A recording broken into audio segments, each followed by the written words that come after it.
পীর মুরিদির নামে হোক অথবা বিভিন্ন ইসলামী স্কলার নামে হোক,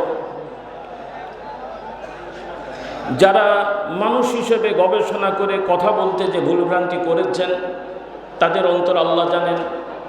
যারা কবরে গেছেন তাদের বিচার আল্লাহ করবেন।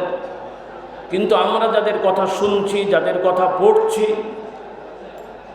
আপনারা যাদের কথা শুনছেন, পড়ছেন, যাদের দল সংগঠন বা যাদের দরবারে আপনারা যাচ্ছেন, স্পষ্ট তাদের এই ভুলভ্রান্তিগুলোকে যদি আপনারা ভুলভ্রান্তি স্বীকার না করে উল্টো হুজ্জতি করেন, তাহলে আমাদের ভয় হয় ঈমান নিয়ে কবরে যেতে পারবেন কিনা। কারণ আপনি আপনার পীর সাহেবকে, আপনি আপনার দলের নেতা বা স্কলারকে এমনভাবে সম্মানিত করলেন যেটা নবীর মর্যাদা। কথাগুলো বুঝতে হবে।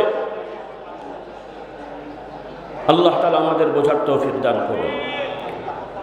আর এই সমস্যা কিন্তু সাধারণ মানুষের তুলনায়, আল্লাহ মাফ করুন, শুনতে হয়তো খারাপ লাগবে, আমি ছোট মুখে বড় কথা বলে ফেলছি, মাদ্রাসায় পড়ুয়া হুজুরদের সমস্যাটা বেশি।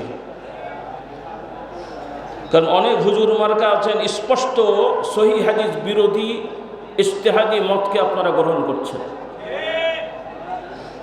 এটা কিন্তু খুব জঘন্য অপরাধ।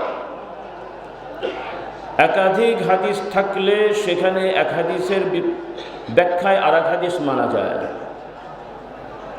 কিন্তু ইজতিহাদি মাসলায় স্পষ্ট সহিহ হাদিস এবং নির্ভরযোগ্য ইমামরা যদি এটাকে গ্রহণ করে থাকেন, আন্দাজ অনুমান করে এটাকে মানসুখ বলে দিয়ে এটাকে পাশ কাটালে, যদি ভুল করে থাকেন আল্লাহ মাফ করবেন, কিন্তু বুঝে শুনে যদি আপনি মনে করেন সারা জীবন করে আসছি, সবাই করে, কাজেই এর থেকে বেরোই কেমন করে, তাহলে কিন্তু ঈমান নষ্ট হয়ে যাবে।